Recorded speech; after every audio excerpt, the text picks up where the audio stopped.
Tapos balik sa Facebook. Go live.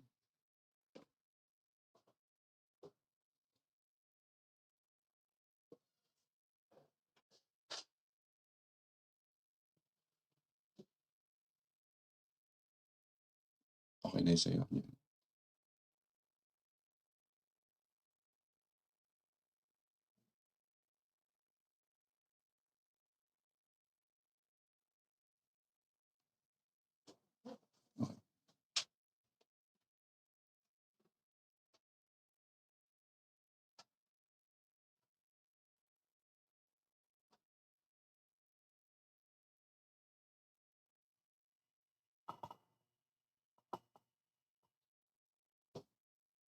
Good morning mga kapatid.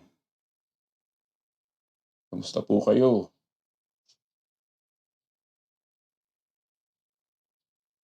Nawa kayo po ay nasa mabuting kalalagayan today. Happy birthday po sa mga may kaarawan ngayon, ano po. At nawa ay patuloy kayo pagpalain ng ating Panginoon. At habang hinihintay po natin yung mga kasama po natin sa umagang ito, tayo po muna ay mag-share. Share po natin po. Pakisuyo na lang po mga kapatid. Ano? Pakishare po natin sa mga kaibigan, mga kakilala po. Ito ang ating live video. Tutuloy po natin yung ating pinag-usapan yesterday about guard your influence. Yan po yung ating tema. Yan po yung ating tatalakayin uli sa umagang ito. Kapatid sa pananampalataya.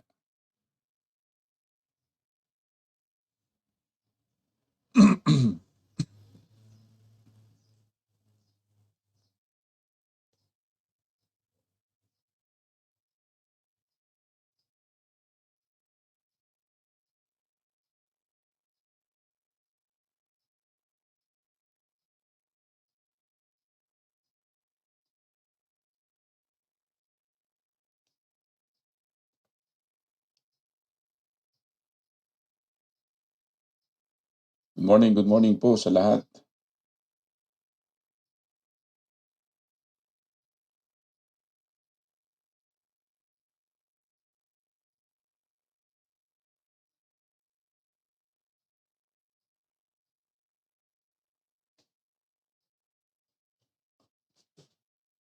It's another brand new day, mga kapatid, na ang Panginoon ang siyang patuloy na nagpapala po sa bawat isa po sa atin.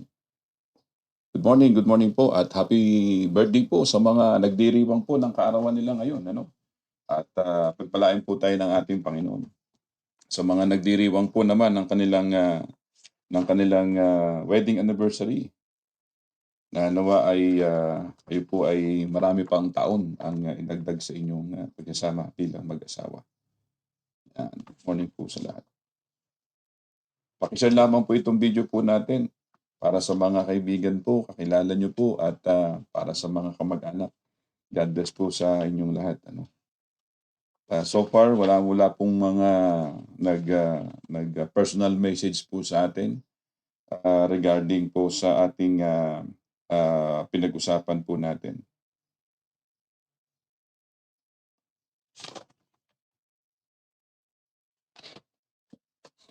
Kumusta po kayo? At sa mga kapatid po natin, diyan po sa ibang bansa, nawa kayo po ay nasa mabuting kalalagayan. Sa mga kapatid po natin dito po sa Luzon, Visayas at Mindanao, good morning po sa inyong lahat mga kapatid. Pagpalain po tayo ng ating Panginoon. Ano man ang ginagawa niyo po ngayon, nawa kayo po ay nasa mabuting kalalagayan sa mga oras na ito, mga kapatid. Bago pumunta sa eskwela, bago pumasok, or habang nasa daan, di ba? Pwede naman ganun, ano? Kung malakas ang signal mo, mapapanood mo naman eh. At kung ikaw po ay nasa trabaho na, ano, pwede naman yun na kung may signal naman yung cellphone, pwedeng gawin, ano po, na makapanood. So good morning po sa inyong lahat, mga magulang ko at mga kapatid. Today is May 15, ano po. Ngayon po ay Quincenas na ngayon, ano, Wednesday. 16 pala, no? 16. ano po, May 16, ano po mga kapatid. Sa mga kapatid po natin po, diyan po sa ibang bansa, diyan po sa US, diyan po sa Canada, diyan po sa Milan, Italy, diyan po sa of course sa Roma, diyan po sa Singapore, diyan po sa Australia, ano po, diyan po sa Japan, ano, diyan po sa Hong Kong, diyan po sa Abu Dhabi, diyan po sa Dubai, ano, diyan po sa KSA. At saan pa? Marami tayong mga kasama po na laging nakaantabay po sa bawat isa po sa atin, especially itong ating daily devotion. Good morning po sa inyong lahat. Pagpalain po tayo ng ating Panginoon. Sa Hong Kong, ang dami din po natin yan na laging nakaantabay sa atin. Diyan po sa Hawaii, ano, ayan, hindi natin nababanggit. Meron po tayong mga kapatid po diyan sa Hawaii. Ano po mga kapatid, diyan po sa Hawaii na talagang ang dami po nila po diyan na nakakaano po, nakaantabay sa atin every day, ano. Late nga lang po sila, ano mga kapatid. Good morning po sa lahat. Ano po, Brother Mando Tobanya. Good morning po, Pastor. Me here in Silang, Cavite for promotional schooling. Salamat po. Yan. Yan, nandyan po si Brother Mando. Yan po ay para sa kanyang promotion. Isa po yung pulis. Kamusta po, Brother Mando? Nakita niyo po ba yung sinend ko po sa inyong church po natin dyan? Dyan po sa may Silang, Cavite. Ano, paki-message nyo lamang po at naway nakadalo po kayo. Nabisita niyo po yung local church po natin diyan po sa Silang, Cavite. Ano po. At sa mga iba pang mga kasama po natin ngayon, mga kapatid, nais ko lamang pong i-acknowledge po yung mga kasama po natin ngayon. Si Nanay Linda, si Nana. Ano po, Nana, kamusta po kayo? Pagpalain po kayo ng Panginoon. Good morning everyone, sabi ni Nana. At ganoon din po kay Sister Melanie Butil. Good morning po. Sabi niya, blessed morning po sa inyo. At kay Sister Lady May Gorospe, good morning po, Pastor. Hello po. Sister Marian, good morning po. At pagpalain po kayo ng Panginoon. Sister Janet Pagulong, all the way from dyan po sa Hong Kong. Regards po dyan, Sister Janet, sa mga kapatiran po natin dyan po sa Hong Kong. Meron tayong kapatid po dyan na galing po dito sa Pines, no? At pagpalain po kayo ng Panginoon. Ingat-ingat po kayo dyan lagi. At ganoon din po kay kay Brother Ricky Los Bañez dyan po sa Economia Church of Christ. Hello, Brother Ricky.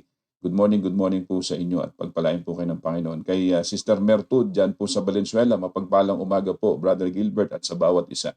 Yan, shoutout po sa inyo. Dyan po, Sister Mayor, pagpalain po kayo ng Panginoon. At ganoon din kay Brother Ephraim Bumagat dyan po sa Pampanga, kung doon nagkakamali. At kay Sister Nemia Sandoval, dyan po yata sa Cavite, kung doon nagkakamali. Ano po, good morning po sa inyo. Ayan. Yung sabi ko nga po, di ba po, mas maganda po yung greetings niyo. Lagyan niyo po ng kung saan po kayo galing or kung saan local church po kayo para kasi malilimutin po ako, hindi ko makabisado po. Alam mo, Sister Nemia Sandoval, saan bang local church si Sister Nemia or kaya saan lugar?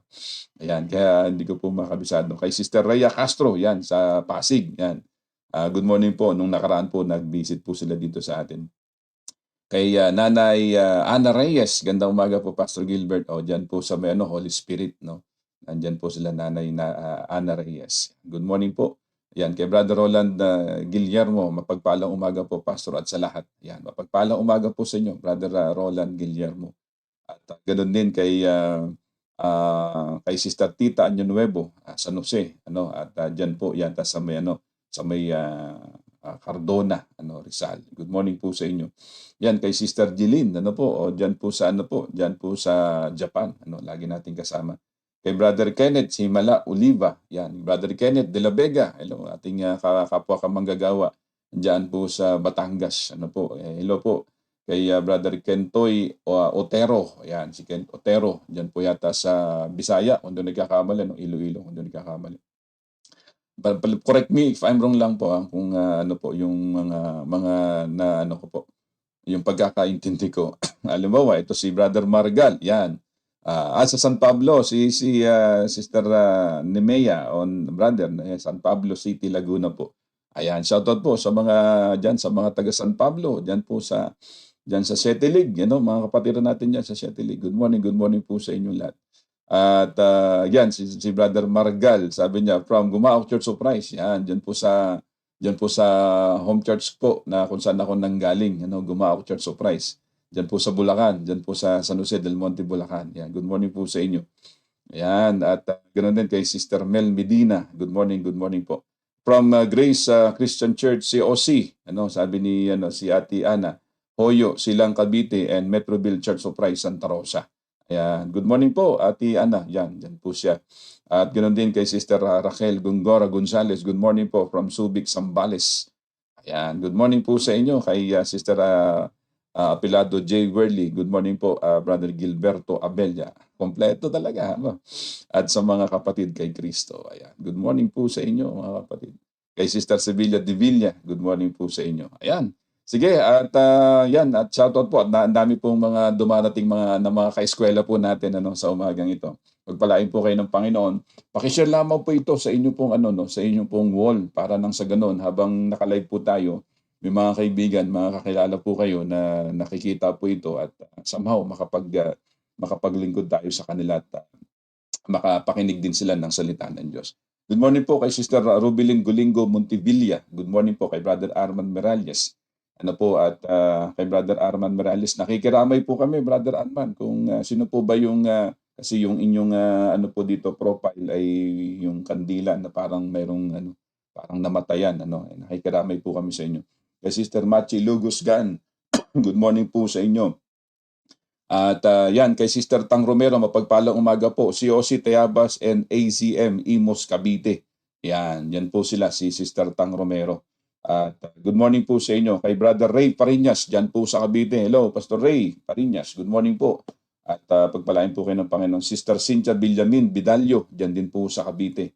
Yan, mga kapatid. At pagpalain po tayo ng ating Panginoon. Sister Julie Fontanilla. Good morning po. Si Lea Ging Amelia, yung aking sister. Sino pa? Yun. Si Sister Banji Balatian. Si Brother Tito Negs. Si Brother Nep diyan po sa Liliw Church of Christ. Shoutout po sa inyo, mga kapatid, diyan po sa Liliw. From Ricky Les Bañez, from Nelson Lumbao Jr. Of ECO. Good morning. Yan. Hello po. Good morning po sa inyo. At shoutout po diyan kay Brother June, kay Brother Nelson Lumbao Jr. Diyan po sa ECO na siya din po ay mamaya, I think parang alas 10 yata o alas 10:30 ang live niya, prayer and devotion din po yan. At ganoon din po, shoutout po sa inyo kay Sister Tess, Bartolome, kay Noel, Brother Noel Dumbrique Pascua, kay Daddy Noel, diyan po sa Isabela. Good morning po. Kay Brother Mark Vincent, good morning po, Pastor, watching here from Israel. Tama, may mga taga-Israel pa tayo. Yan, from COC Batangas. Yan, po, shoutout po sa inyo. Diyan po sa Israel na kasama po natin siya. Pagpalang umaga po, Pastor. Salamat po, Pastor, sabi ni Brother Arman Miralles. Yan kay Sister Delia Oliveria Malubag, mapagpalang umaga po sa lahat. Yan. Good morning po. Sige, at ganoon din, kasama po natin ang aking mahal na biyanan, ang ministro po, tagapangaral po ng Balayan Church of Christ. Si Mina Reyes. Sister Mina pala. Sister Mina pala ito. Yun po yung iniisip ko kanina. Sabi ko, parang baka Sister Mina nga po ito. Iba lang yung pangalan, Mark Vincent lang. Yan, kasama po natin ang aking mahal na biyanan dyan po sa Balayan, ang tagapangaral po ng Balayan Church of Christ. At muli po, on behalf of the Church of Christ at Pines, binabati po namin ang Balayan Church of Christ ng kanilang celebration, yung kanilang church anniversary this coming May 25, at 72nd year anniversary po nila ng Balayan Church of Christ. Yan. Hello po. Pagpalain po kayo ng Panginoon at marami pa nawang mga taon na talagang patuloy. Yung mga kapatiran po natin dyan, masisipag ang mga kapatid po natin dyan. Kung mabibisita po kayo dyan sa Balayan, makikita nyo po, napakaraming mga, halos isang barangay na po ata po ang mga dumadalo po dyan. Napakarami. Purihin ng Panginoon. Kung nandyan po kayo somewhere sa Batangas, hanapin nyo po ang Balayan Church of Christ, ang aking mahal na biyanan, Brother Jess Lara. Dyan po. Dalawa po yung kapilya po dyan. Doon po sa Sampaga.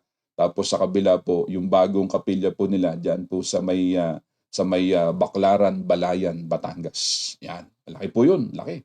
Laking kapilya po 'yan, At yan po ay sa pagtutulungan ng mga kapatid po natin diyan at talagang very active po mga kababaihan, mga kalalakihan, mga kabataan po diyan. Purihin ang Panginoon. Okay, at ganun din po ang aking pinsan na si Ate Ami, yan, at Ate Ami, Ams Ainid, parang ganito 'yun base, Ate Ami, yan, yung aking pinsan dyan. Good morning po, sabi ni Sister Vicky Francisco Guevara. Good morning po, Pastor Gilberton At kamusta po kay Brother Jess? O yan, nandyan po, kasama po natin ngayon. Okay, sabi po dito ni Sister ano po from Concepcion, Pila, Laguna. Si Sister Banji Balatian. Good morning po, Brad. And all brothers and sisters from Pila Church of Christ. Okay, sige, start na po tayo mga kapatid. At ang dami pong mga kasama po natin ngayon. Pakishare lamang po itong video po natin. Okay po ba yung audio ko po sa inyo? Malinaw po ba? At yung camera po natin, para lang po nakakapag-adjust po tayo kung medyo maano po yung boses natin, mahina ba or medyo may mga static po ba or something, para po makakapag-adjust po tayo. Okay, good morning po at paki-message nyo lamang po pag may mga ganon, para nang sa ganon kami po dito ay makakapag-adjust.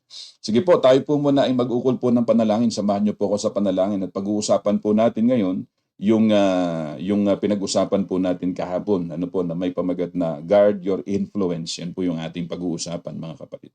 At tayo po muna ay mag-ukol po sandali ng panalangin. Let's pray. Our God and Heavenly Father, Lord, we thank you, Lord. We praise you, Father God, once again for this wonderful and blessed morning that you have given us once again.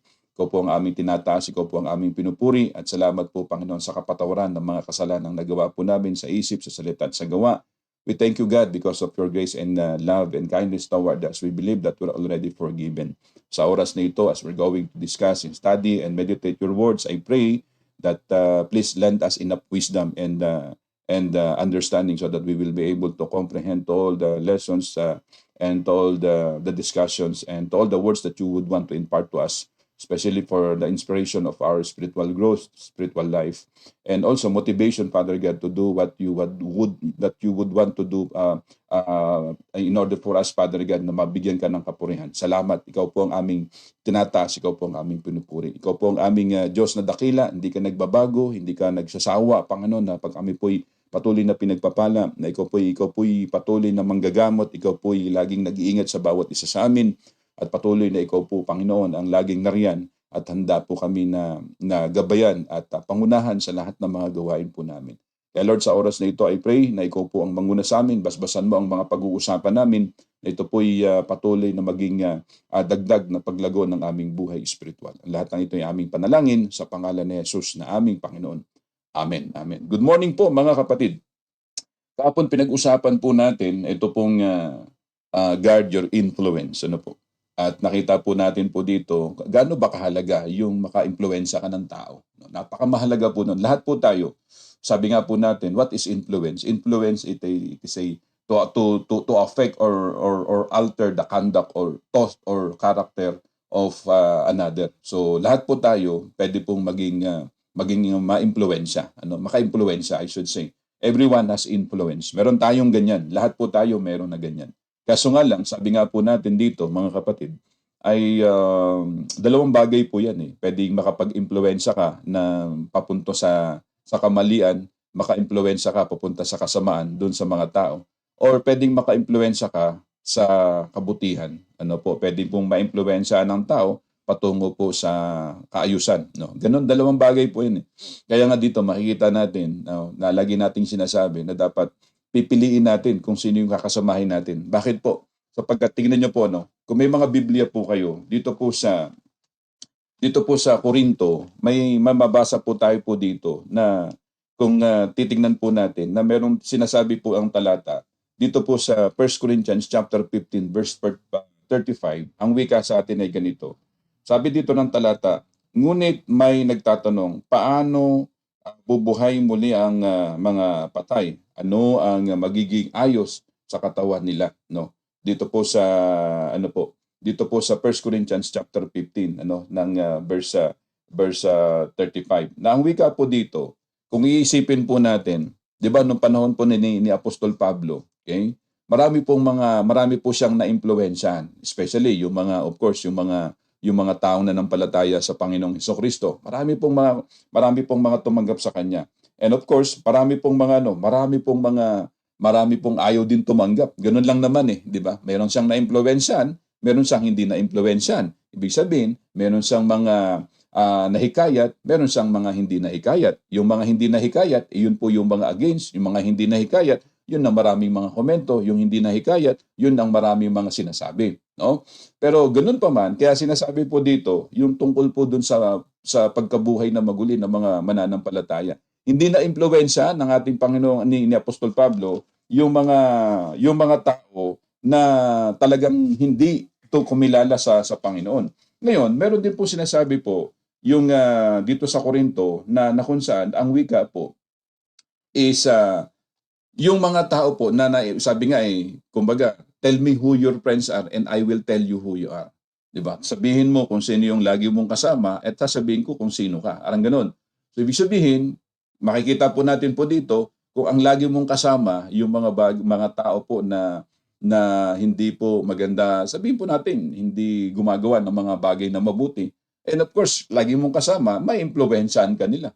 Pero kapag ang laging mga kasama po, yung mga tao po na gumagawa ng kabutihan, like for example, sila po yung mga active sa gawain para sa Panginoon, ano po, at makikita mo po mga kapatid na talagang dahil po sila yung lagi mong kasama, siyempre, maimpluwensyahan ka nila. O parang doon na lang po sa loob ng tahanan, sa loob ng tahanan po natin, ang mga magulang po natin, 'di ba? So mga magulang po natin, tayo po ay laging ini-encourage na dapat tayo po ay maka-impluwensya sa mga anak natin. Ano pong ibig kong sabihin? Ang ibig kong sabihin, maimpluwensyahan natin sila na maging aktibo sa church. O kung di kaya, kung tayo naman po yung mga anak, mga anak po na nandiyan po sa loob ng tahanan, tayo po yung mga Kristiyano, tayo naman po inuutusan na maka-impluwensya tayo sa mga magulang po natin. Sa anong paraan? Kagaya ng nabanggit natin kahapon, sa paraan na tayo po'y gumagawa ng mga bagay na mabuti, di ba? Sa paraan na gumagawa tayo ng mga bagay na mabuti, sapagkat kasi yun po yung nais ng Panginoon. Kaya kita niyo po, kahapon tinalakay po natin, sabi dito, the New Testament tells us to guard our influence because Jesus on the mountain and Jesus on the Sermon on the Mount, sinabi niya po ito doon po sa Matthew chapter 5 verse 16, na ang sabi doon, let your light shine before men that they may see your good works and glorify your Father in heaven. Diba? Sabi po doon, dalawang phrase yung sinasabi po dito. Una, let your light shine before men. Ano po? Pangalawa, nasabi po doon na para makita nila yung mga inyong mga mabuting mga gawa at luwalatiin ang inyong amang nasa langit. So ibig sabihin na sa pamamagitan ng ating mga magagandang mga patotoo sa mga tao, we can influence them sa pamamagitan ng mga bagay na makikita nilang maayos sa buhay po natin. We are to be an example. We are to be an example. Kasi gano'n naman, halimbawa, testimony. Makikita nila, tayo po dapat yung daan nila patungo sa Panginoong Hesukristo. Kasi may mga tao po kasi, mga kapatid, sa inyo po, minsan po, 'di ba? Kaya sabi nung talata, sabihin mo kung sino po yung quotation. Sabihin mo kung sino yung lagi mong kasama at sasabihin ko naman kung sino ka. So it talks about influence, no? Kung ikaw po lagi mong kasama mabubuting mga tao, posibleng ang magiging outcome po noon, magiging mabuting tao ka rin. Kasi lagi mo silang kasama.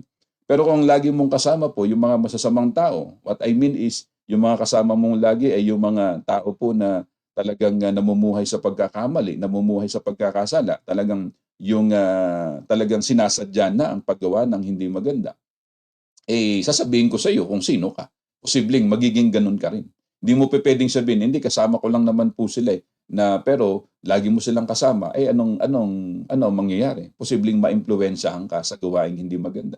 Kaya nga dito makikita po natin, pipiliin po natin yung ating kakasamahin, mga magulang ko at mga kapatid.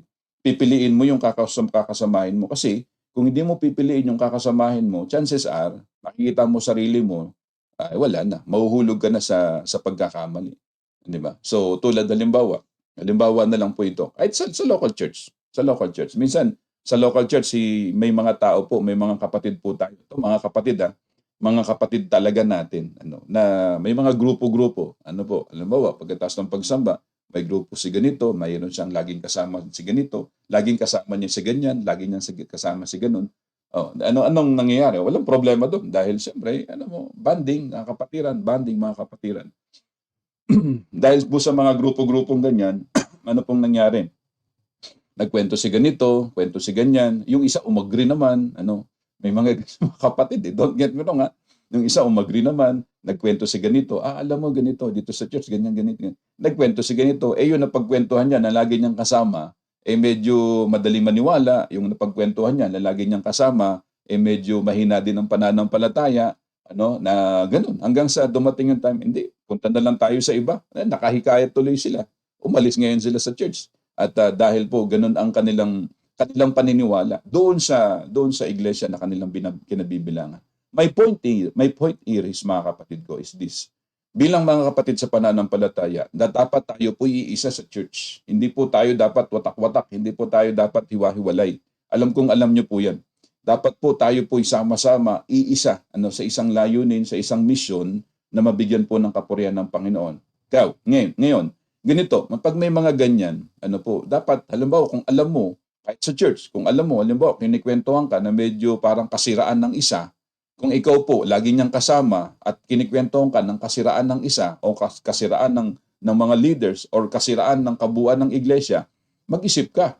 Hangga't maaari, wag mo nang siyempre kapatid mo siya, pero dapat magkaroon ka lang ng limit lang ba, ng boundary na pagka Sunday, okay, kwentuhan tayo. Pero pag magkikwento na siya ng mga pangit ng iglesia or pangit sa iglesia or pangit sa isang kapatid or pangit sa isang sabihin natin na kapatid sa pananampalataya, hangga't maaari, ilimit mo yon.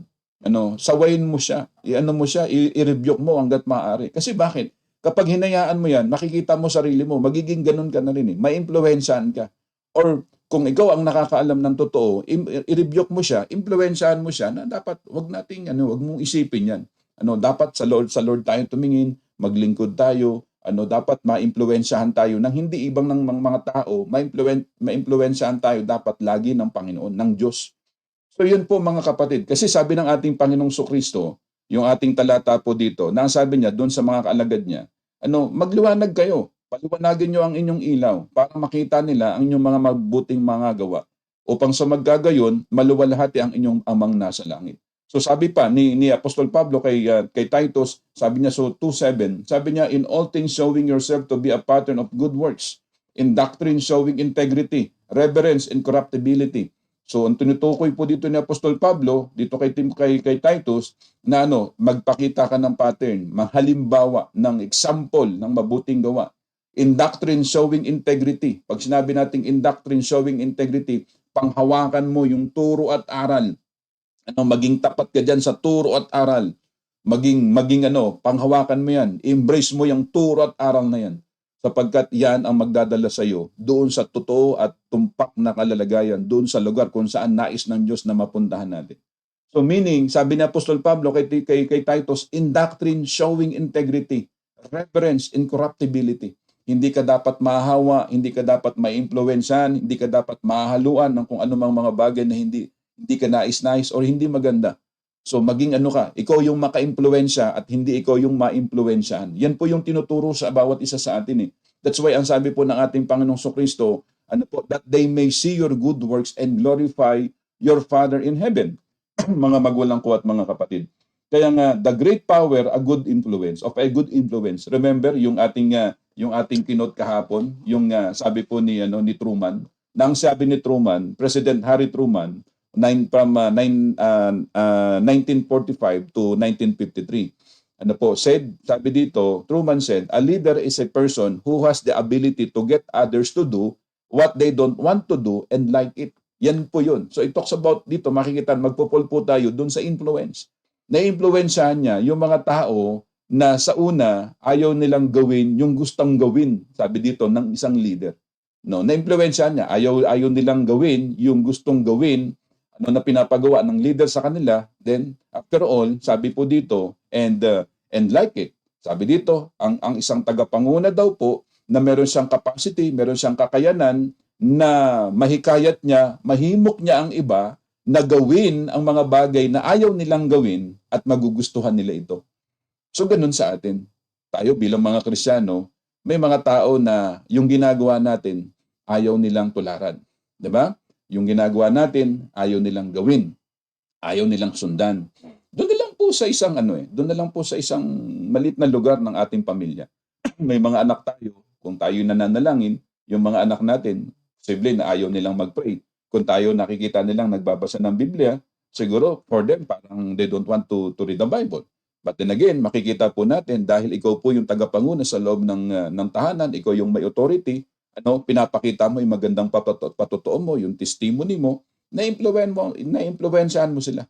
Ayaw nilang magbasa, pero later on, nakikita mo, unti-unti silang nagbabasa. At nagugustuhan na nila ito. Ayaw nilang manalangin, pero nakikita nila na ikaw isang taong prayerful, nakikita po nila napakaganda ng iyong patotoo, unti-unti sila mismo ay nananalangin din para sa kanilang sarili and of course para sa lahat, para sa kanilang pamilya. Now, simple lang po itong quotation po na ito na sinasabi po nating impluwensya. May mga taong against sa atin, may mga taong ayaw sa atin, may mga taong yung ginagawa natin hindi nila gusto. Natural yun. Nangyayari yun. Pero ganun pa man, kung ikaw sa sarili mo, alam mo kung ano yung ginagawa mo, alam mo na yan ay para sa Panginoon, gagawin mo yan. Dahil alam mo, hindi ka nakakasira at hindi ka nakakatapak ng integridad or ng buhay ng ibang tao. At makikita mo, one day, one time, isang araw, yung mga taong yan, susunod din sa iyo. Kahit ayaw nilang gawin, magugustuhan din nila. Dahil alam nila na yung ginagawa mo is para sa Diyos, para sa Panginoon. So the great power of a good influence, we can win souls to Christ through a good influence. 'Di ba? Pwede po tayong maka-win ng mga kaluluwa sa pamamagitan po ng ating ng impluwensya sa kanila.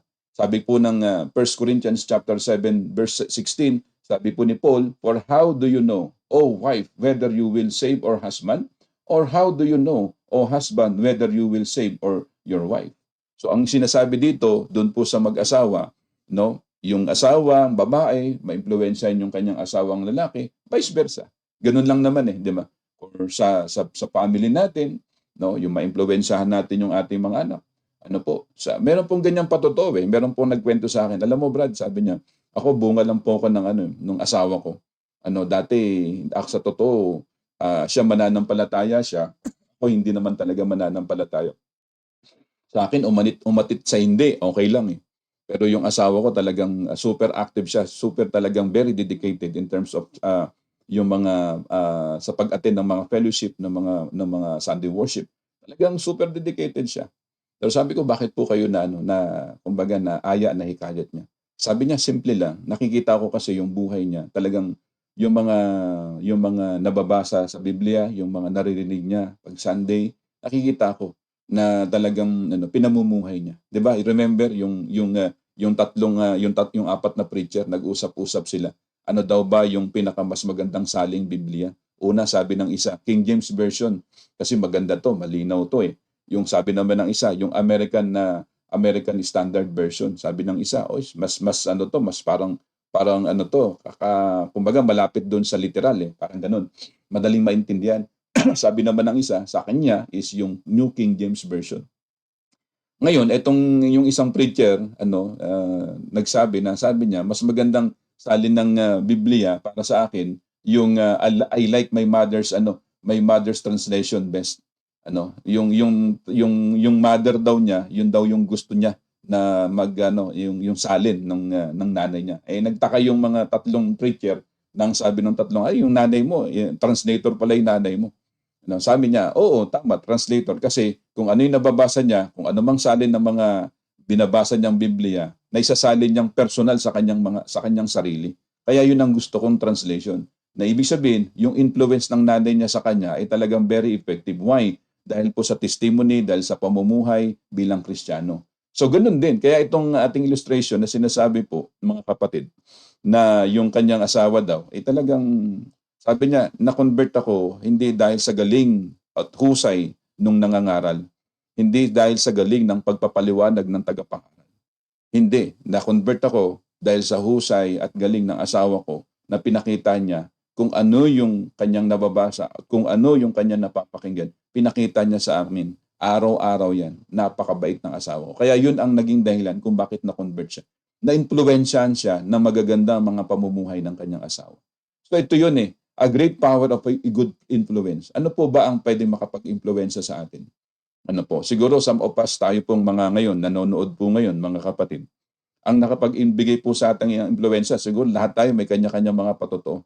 Posible yung anak mo, posible yung kapatid mo, posible yung asawa mo, posible yung kaibigan mo, or posible yung mga kasama mo sa trabaho o mga kaeskwela mo, no? Nakita mo, ganda ng buhay niya, mahusay siya, napakabait, yun po yun. Kaya we can win souls to Christ through good influence, no? And First Peter chapter 2 verse 11 to verse 12, beloved, I beg you as sojourners and the pilgrims, abstain from fleshly lust which war against the soul, having your conduct honorable among the Gentiles, that when they speak against you as evildoers, they may by your good works which they observe glorify God in the day of visitation. Ibig sabihin, sinasabi po dito, ipakita ninyo ang inyong mga mabubuting mga gawain sa mga tao.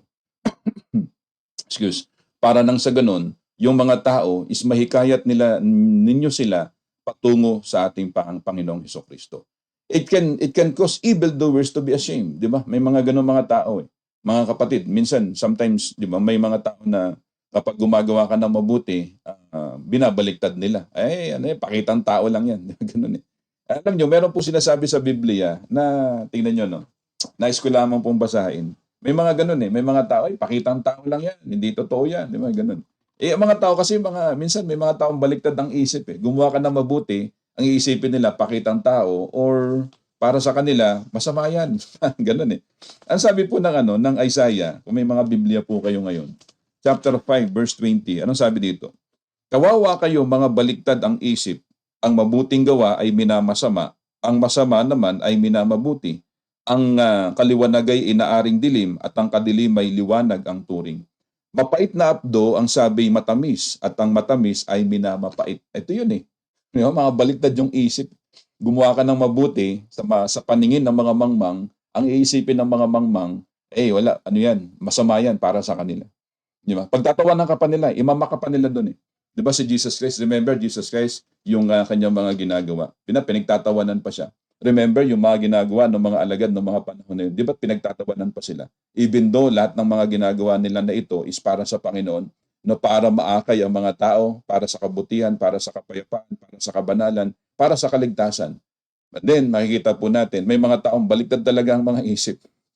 Gumawa ka ng mabuti in front of them, sa kanila, iisipin nila, nagpapakitang tao lang yan, masama yan. Tapos tatawanan ka pa.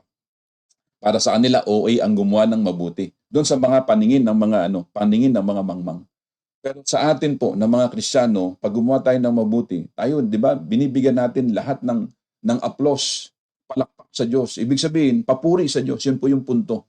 Binibigyan natin lahat ng papuri sa Panginoon. Lord, salamat po dahil ikaw yung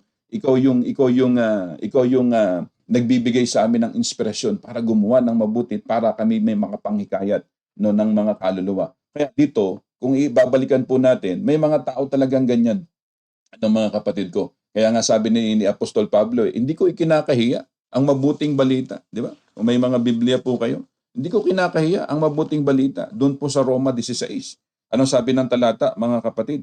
Sabi ito, hindi ko kinakahiya ang mabuting balita tungkol kay Kristo, sapagkat ito ang kapangyarihan ng Diyos sa ikaliligtas ng bawat nananampalataya, unay sa mga Hudyo at gayon din sa mga Griego.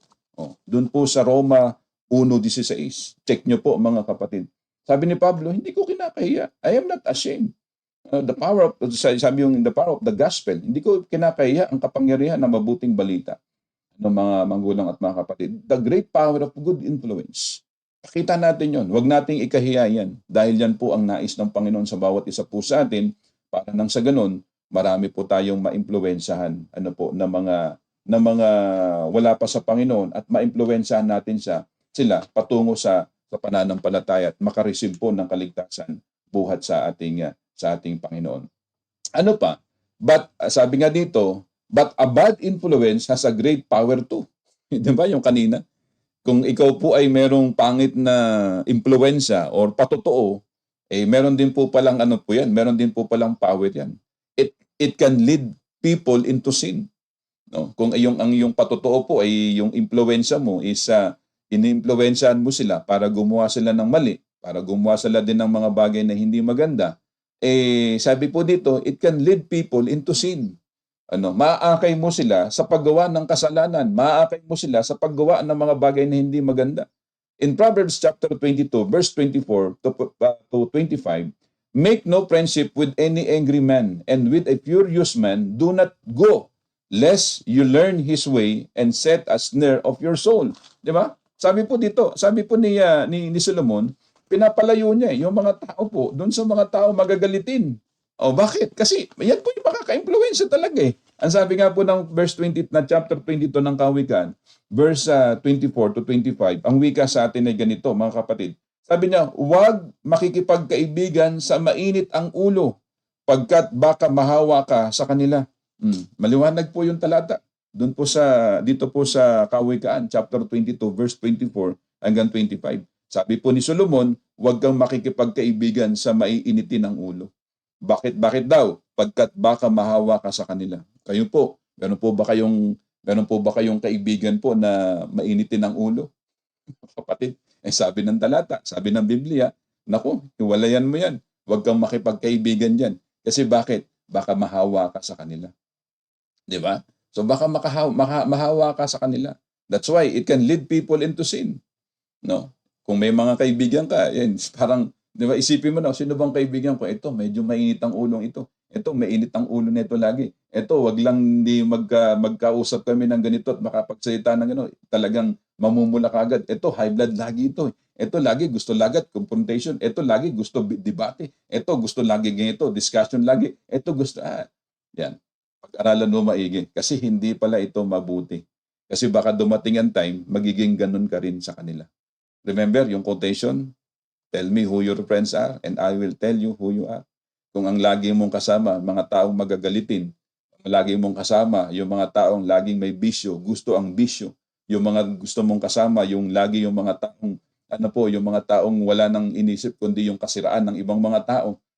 Wala ka nang gustong laging kasama, yung mga taong gusto lang pag-usapan yung mga kasiraan ng iba. Mag-ingat ka, mga kapatid. Dahil bakit? Baka dumating yung panahon, magiging ganun ka rin. Ganun. Kaya dito, maliwanag ang tinuturo sa atin na sabi ni Solomon, huwag makikipagkaibigan sa mainit ang ulo, pagkat baka mahawa ka sa kanila. So yun mga kapatid, yun ang napakamaliwanag po dyan. Examples of bad influence. Solomon, di ba? Si Solomon, tingnan po natin si Solomon. Sino ba si Solomon? Doon po sa unang hari, sa 1 King chapter 11 verse 3 and 4. And he had 700 wives. Isipin mo, no? 700 wives, princesses, and 300 concubines. And his wives turned away his heart. For it was so, when Solomon was old, that his wives turned his heart after other gods. And his heart was not loyal to the Lord his God, as the heart of his father David. Ano pong nangyari po dito? Hindi ba't si Solomon, dahil po sa dami po ng kanyang napangasawa, yung mga concubines niya, sabi nga po dito mga kapatid, 700 wives, princesses, and 300 concubines. Ang dami po. And because of that, hindi ba't marami pong mga doon sa hindi na sila sumamba sa Panginoon, hindi na sila sumamba sa tunay na Diyos. Anong nangyari po? Kung babalikan po natin sa wikang Tagalog, ito yung ating mababasa, mga magulang ko at mga kapatid. Okay? Doon po sa First Kings chapter 7 o chapter 11, verse 3 and 4, Anong sabi po ng talata? Sabi po ng talata ay ganito. Tingnan niyo po mga kapatid. Ang mga asawa niyang mula sa lipi ng mga hari ay 700 at ang kanya namang mga asawang alipin ay 300. Nang matanda na si Solomon, nahikayat siya ng mga ito na sumamba sa kanilang mga Diyos-Diyosan.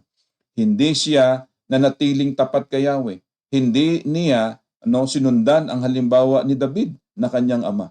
Bakit po? Yung the word influence, nahikayat siya. Nino, itong mga naging concubines niya. Ito pong mga napangasawa niya. Saan siya nahikayat? Sa pagsamba sa Diyos-Diyosan. At yun po ang nangyari po. Kaya kita niyo po, hindi po maganda po na pag-aaralan po natin maigi. Kaya nga 'di ba sabi nga po ng mga sabi po ng mga sa panahon natin ngayon 'Di ba kaunti lang yung kaibigan mo, yung circle of friends ba? Yung circle of friends, maganda 'yun yung kahit na kaunti lang sila, okay lang yan, piliin mo lang. Kasi sa totoo, meron ka talagang makukuha talaga doon sa mga circle of friends mo na hindi ka nila iiwan, hindi ka nila pababayaan at nandyan sila lagi para sa iyo. No? Hihikayatin ka talaga nila sa mga bagay na mabuti. Paano kung halimbawa, 'di ba? Tayo po kasi meron tayong likas na tayo po yung mga palakaibigan. O halimbawa, palakaibigan. Walang masama sa pagiging palakaibigan. Pwede mong kaibigan ang lahat, pero dapat meron ka lang, make sure lang, meron ka lang yung talagang circle of friends talaga na talagang masasabi mo na sila lang talaga yung kaibigan mo na pwede kang mag-confide ng mga problema, pwede kang mag-share sa kanila in all that. Pero pwede kang makipagkaibigan sa lahat. Pero meron ka lang pili talaga na kaibigan. Yun yung punto. Meron ka lang talagang pili na kaibigan na pwede mong pagsabihan. Na yung mga kaibigan na yan, yaan talaga ang maasahan mo. Kahit saan. Yan po talaga. Kasi pwede kang makipagkaibigan sa lahat, pero hindi lahat ng mga kaibigan mo maaasahan mo. Na hindi lahat ng mga kaibigan mo maaasahan mo. Hindi sa lahat ng mga pagkakataon, hindi sa lahat ng bagay, yung mga kaibigan na sinasabi mo maaasahan mo.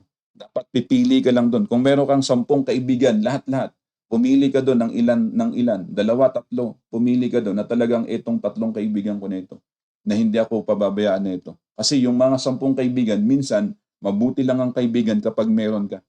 Yan po yung sad reality po diyan. Real talk yan. Mabuti lang minsan ang kaibigan kapag meron ka. No, kapag meron ka, nandiyan sila lagi, pero kapag wala ka na, wala na rin sila. Ayan po yung katotohanan diyan. At maging matalino po tayo sa pagpili ng ating kakaibiganin. Sa loob ng iglesia, di ba? Lahat po 'yan kaibigan natin, kapatid nga natin sa pananampalataya. Pero pipili ka doon na pwede mong pag-confidean, ibig sabihin malalapitan, no, pag sa oras at panahon po ng let's say halimbawa ng kagipitan o halimbawa may problema ka, lalapit mo sa kanya, pag-pray mo. Pero lahat sila, yes, kapatid ko kayo.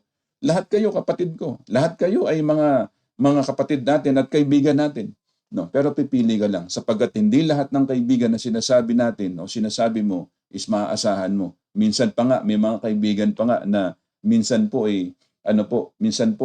pinapakalat pa nila yung mga gawain mo, 'di ba? Yung mga kasiraan mo. Pero kaibigan mo siya, pero kinakalat niya. Alam mo si ganito. Hindi totoong kaibigan. Yung totoong kaibigan, ano man yung sinabi mo sa kanya, siya lang talagang nakakalam at maaasahan mo yun, mga kapatid. Hindi po yung kaibigan po na 'di ba? Kaibigan mo lang kapag sa mga happenings, kaibigan mo siya kapag yung sa mga ganyan, pag may mga problema na. Yan po yung lagi kong pinapayo sa mga kabataan. Pipili kayo ng inyong kakaibiganin.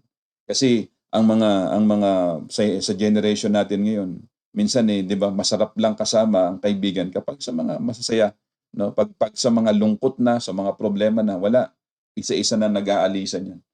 Gusto kasi nila yung mga happenings lang. Ngayon, ang pinupag-usapan po natin dito, of course, siyempre, guard your influence. Yan po yung ating pinag-uusapan dito.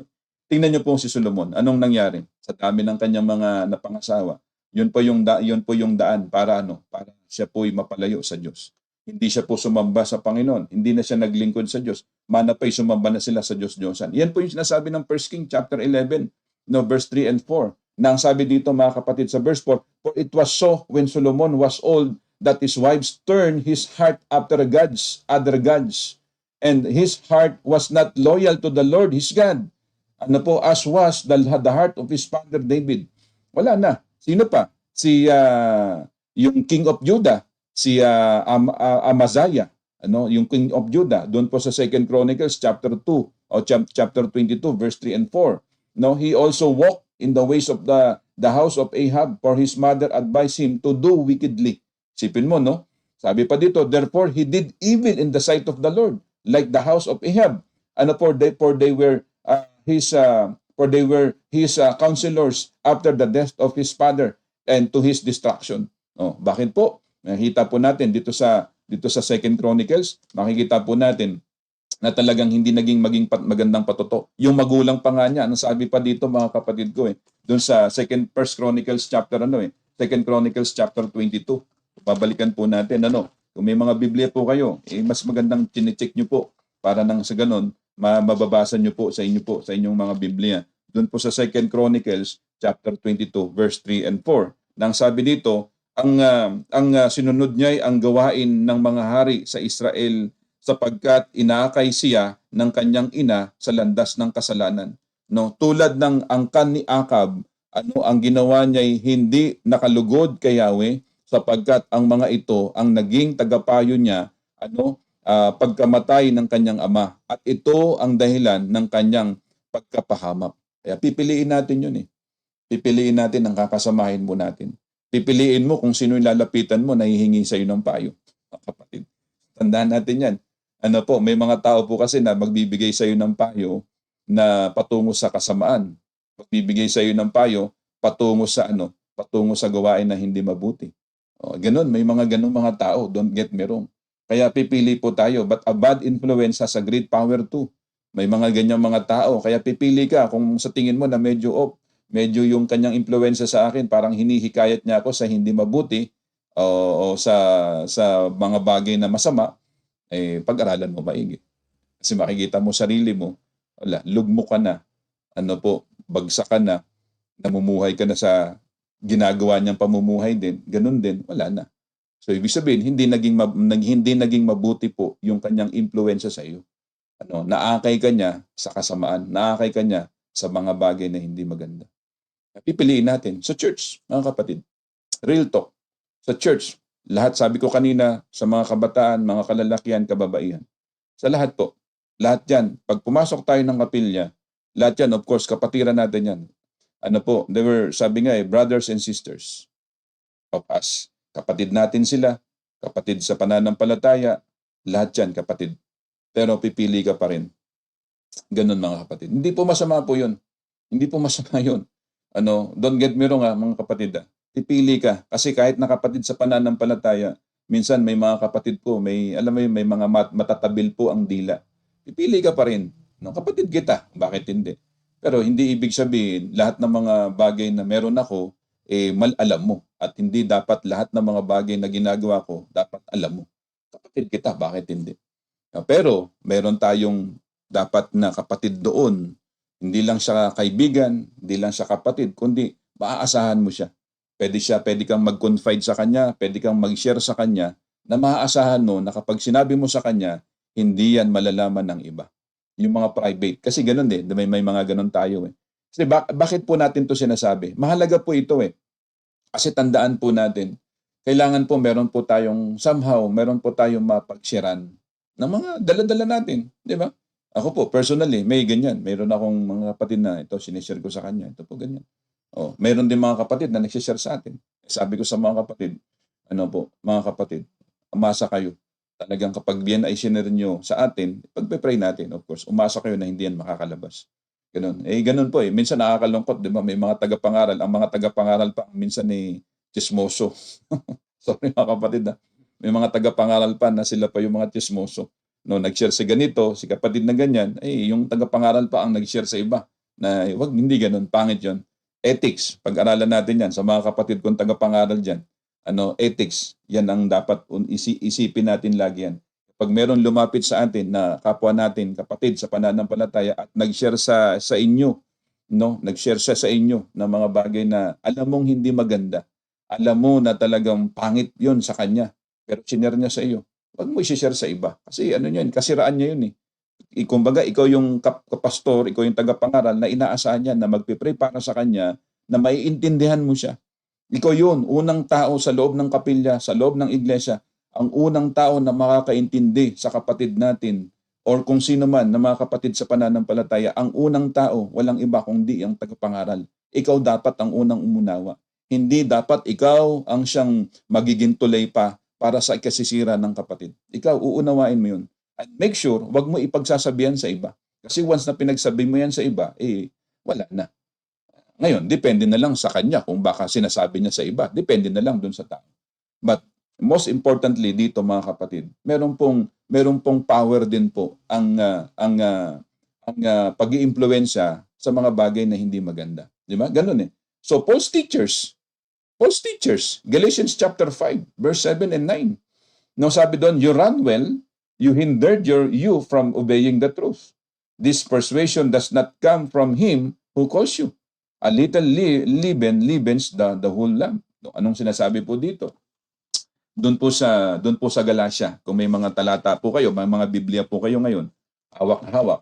Tingnan niyo po sa Galatians chapter 5, verse 7 and 9. Sabi dito, mabuti na sana ang iyong ginagawa. Sino ang pumipigil sa inyo sa pagsunod sa katotohanan? Hindi gagawin iyan ng Diyos na tumawag sa inyo. Napapaalsa ng kaunting lebadura ang buong masa ng harina.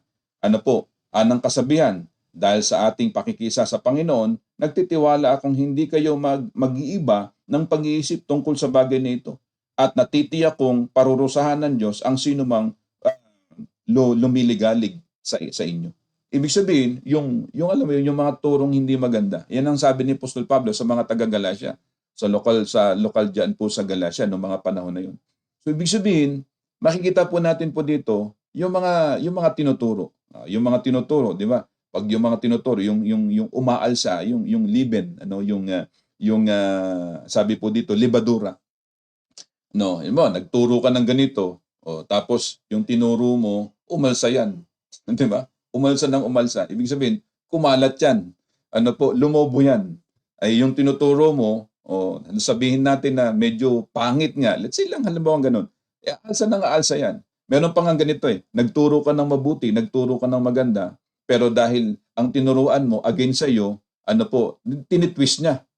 Tinitwist niya. Iniiba niya yung turo mo. Di ba si Jesus Christ? Maganda yung turo ni Jesus Christ. Ano ang dating sa mga Pariseo? Ang dating sa mga Pariseo, pangit. Kaya ngayon, dinadala ng mga Pariseo sa mga Hudyo na yung turo ni Hesukristo, pangit, hindi maganda. Kaya nga ang dating sa mga Hudyo noong mga panahon na yun, si Jesus Christ ay namumusong. Di ba? Nagbablaspheme siya. No? Na talagang yung attribute which supposed to be para sa Diyos, kinukuha niya. Yun ang sinasabi ng mga Pariseo doon sa mga Hudyo. Kaya nga, yun sa mga Hudyo, ang tingin kay Jesus Christ, kalaban. Pero hindi yun ang punto ni Jesus Christ. Ang punto ng ating Panginoong Kristo, maituro sa kanila ang kabutihan, maituro sa kanila ang langit, maituro sa kanila ang banal na kasulatan, maituro sa kanila ang kaligtasan. Pero ang dating sa mga Pariseo, particularly, is hindi maganda. Kaya paninira ang ginawa po nila. Kaya yun Ay ito yung napapaalsan ng libadura. Pinangalat nila ito. Kaya marami pong mga Hudyo na hindi naniniwala kay Jesus Christ. Because of what? Because of the Pharisees. Tinuro po nila, binaligtad po nila yung turo ni Kristo. Kaya nga dito, makikita po natin, but a bad influence has a great power too. So kailangan po pag-aralan natin maigi. Kaya nga pipiliin natin yung kakasamahin natin. Yung mga taong kasama natin, akala po natin, oy, mabuti to. Pakikita mo, later on, itong taong ito pala, marami palang kaaway dyan. Marami palang masama ang, marami pala ang ayaw sa kanya. Pero lagi mong kasama. Diba? Marami palang kaaway ito. Marami palang masama ang dito. Hindi pala maganda ang patutuo nito, pero lagi mong kasama. Na-impluwensyahan ka niya na hindi mo na, kasi maganda nga Tandaan natin, si Satanas, laging po yan, nagpapanggap. Kaya sa huli, what attitude should be have toward our influence? Ano pong ugali, ano bang karakter na dapat meron po tayo tungkol po dito sa influence? Sabi po dito, mga kapatid ko, number 1, we should understand God's attitude toward those who influence others to sin. Unawain natin po ito, ang ginawa ng ating Panginoong Kristo. Marami po siyang na-influensyahan, marami po siyang nahikayat patungo po sa gawaing kabutihan. Una po dito, of course, ang mga alagad. Di ba? Kaya sabi ng ating Panginoong Kristo, watch and pray so that you will not fall into temptation because the spirit is willing but the flesh is weak. That's why, of course, the Bible is always encourage us that we should what? We should watch. We should always watch. Maging watchful tayo. Magmapagmatsyag tayo. Kasi may mga tao po, may mga kaaway ang diablo ginagamit niya minsan ang kapwa-tao po natin para dayain po tayo to deceive us. Para dayain tayo. Dapat maging watchful tayo diyan. We should always understand God's attitude toward those who influence others to sin. Dapat natin ang iintindihin po yun. In Matthew chapter 18, verse 6, but whoever causes one of these little ones who believe in me to sin, it would be better for him if a millstone were hung around his neck and he were drowned in the depth of the sea. Doon po sa ano, kung ikaw po yung sanhi, yung mga pagkakasala, mas maganda pang, 'di ba? Sabi nga ano ka ng yung gilingan, ano po, ighagis ka sa dagat. Mas maganda pang ganun kasi para hindi ka na makapandamay, para hindi ka na makapag-impluwensya ng iba. Ganun po mga kapatid. Kaya intindihin natin 'yan. Unawain natin 'yan. Ano po? We should stay away from anything that will hurt our influence.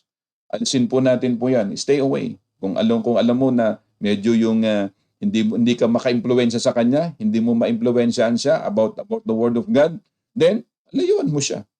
Tapos mas powerful yung personality niya, mas malakas kaysa sa personality mo at hindi mo siya maakay sa Panginoon at yung ikaw yung gusto niyang akayin, hiwalayan mo yung taong yan. May mga ganyan don't get me wrong, may mga taong malalakas ang mga personality.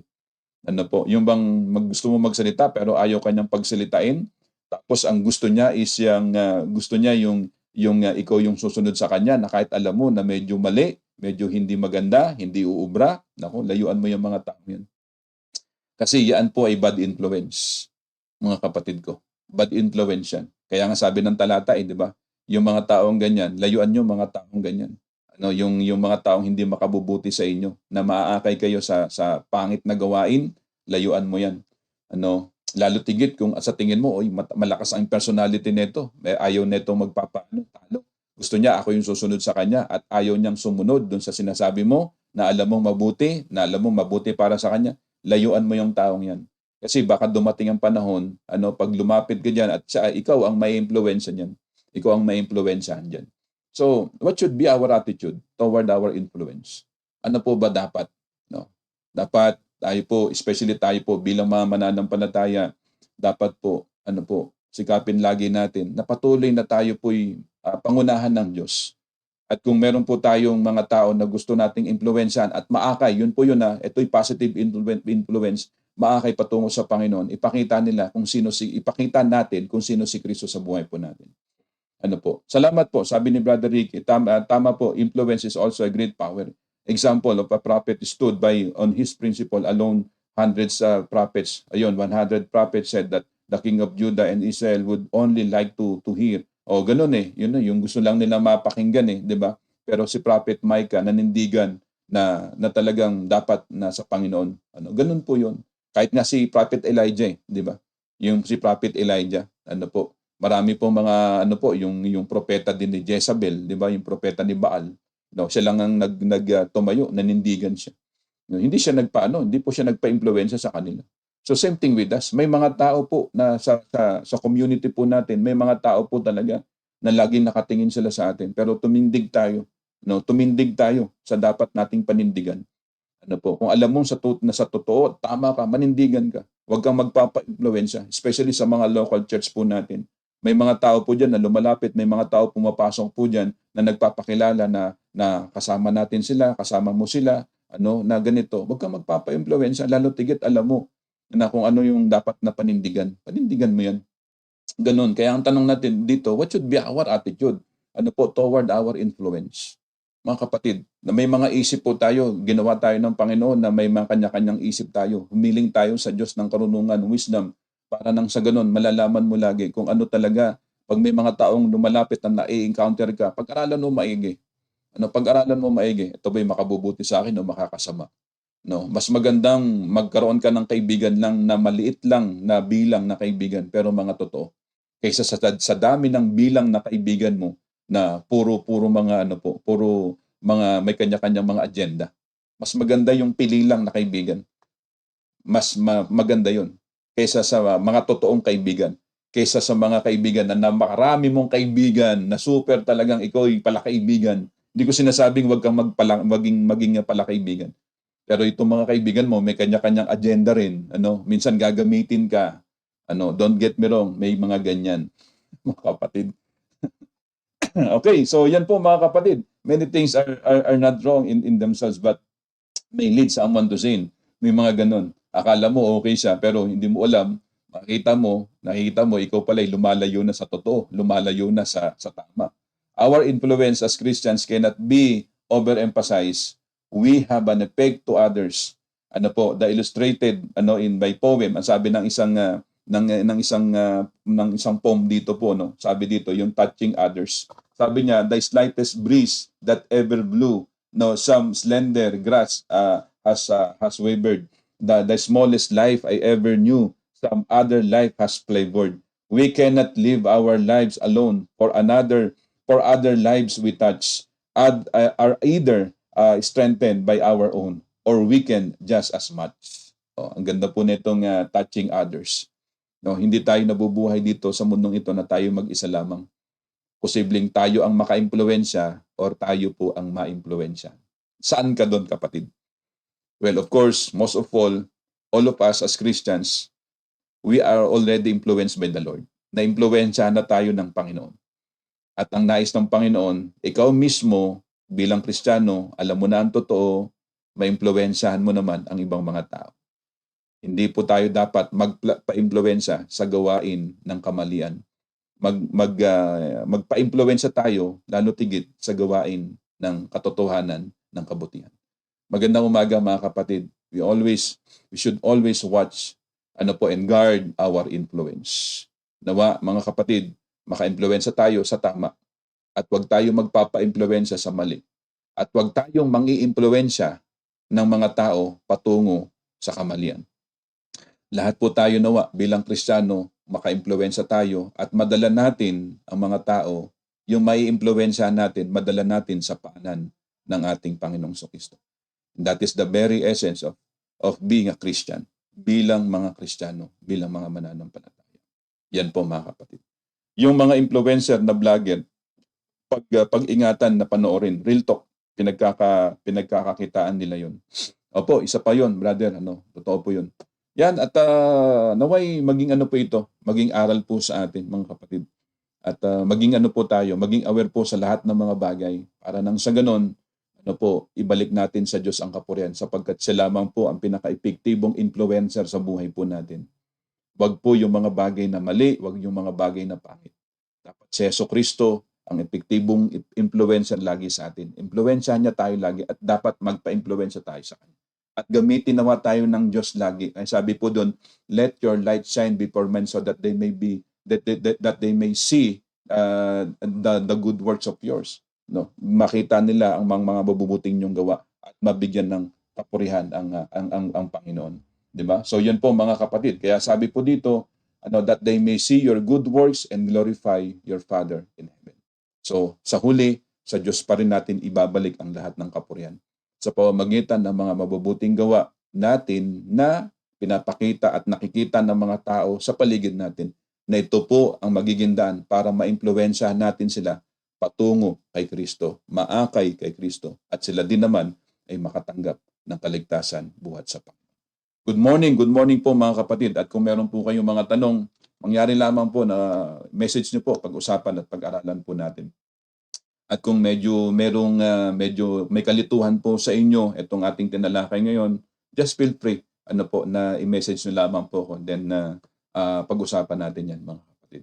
At salamat po sa inyong mga komento. Na-acknowledge ko po yung mga komento nyo. Pagpalain po kayo ng Panginoon. At naway, share nyo lang po ito mga kapatid sa mga kakilala nyo po. Sama-sama po tayo po dito. Ako lang po yun dito sa harapan, sa camera, pero lahat po tayo kasama-sama. Paki-share nyo po sa inyo po, sa mga kapatiran po at sa mga kaibigan. Okay, God bless po sa inyo at naway patuloy tayo maka-impluwensya sa lahat ng mga tao na mabigyan natin ng kumbagay si Kristo, may pakilala natin sa kanila sa pamamagitan ng mga mabubuting gawa. Maraming salamat po sa paksang tinatalakay ngayong umaga. Napakaganda po. Glory to God. Ayan, si Brother Enrico Puno, yan po yung presidente po namin ng Manila Bible Seminary Alumni Association. Yan. Good morning, Brother Rico.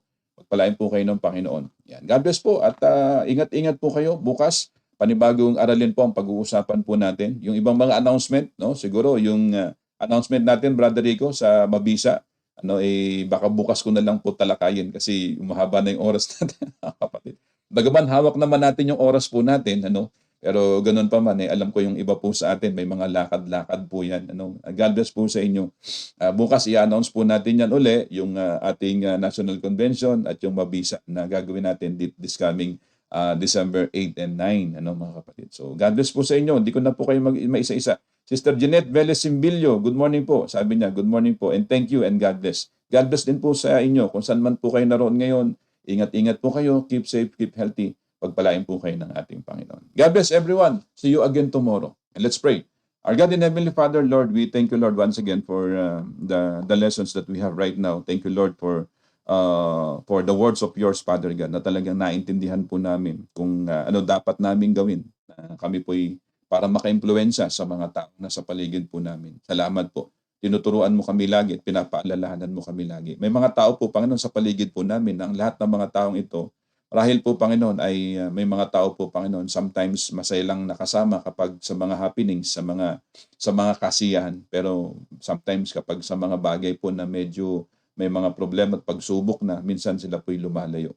Pero Lord, tinuturuan mo kami na ikaw lamang po, Panginoon, ang Diyos po namin na kailanman, Panginoon, ay hindi po lalayo sa amin at patuloy na nariyan ka, Panginoon, handang makinig, handang dumamay, handang tumulong, handang gabayan, handang kami po'y pagalingin. Salamat po dahil ikaw po, Panginoon, ang talagang nakaimpluwensya po talaga sa amin ng husto, sa aming mga buhay kaligtasan, sa aming mga buhay, sa buhay ministeryo po namin. Ikaw lamang po talaga ang nakapagbigay sa amin ng epektibong na nakapag-impluwensya, nakaakay sa amin sa tungo sa gawaing kabutihan.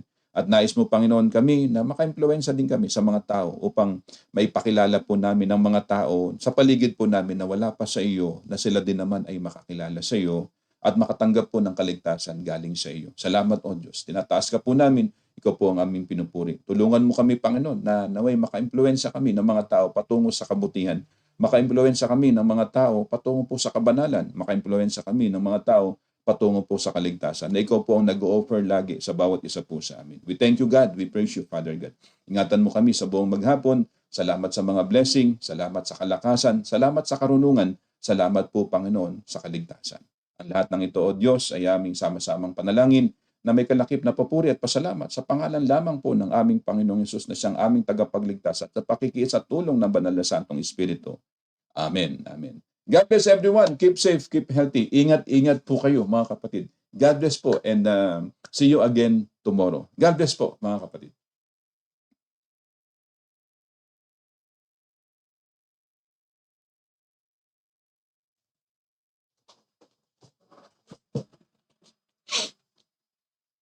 Ay, thank you, Lord. Ang daming Dami kong viewers yun. Hindi, lagi-lagi naman yan. 55. Nagko-comment. Ang dami nagko-comment, Fred.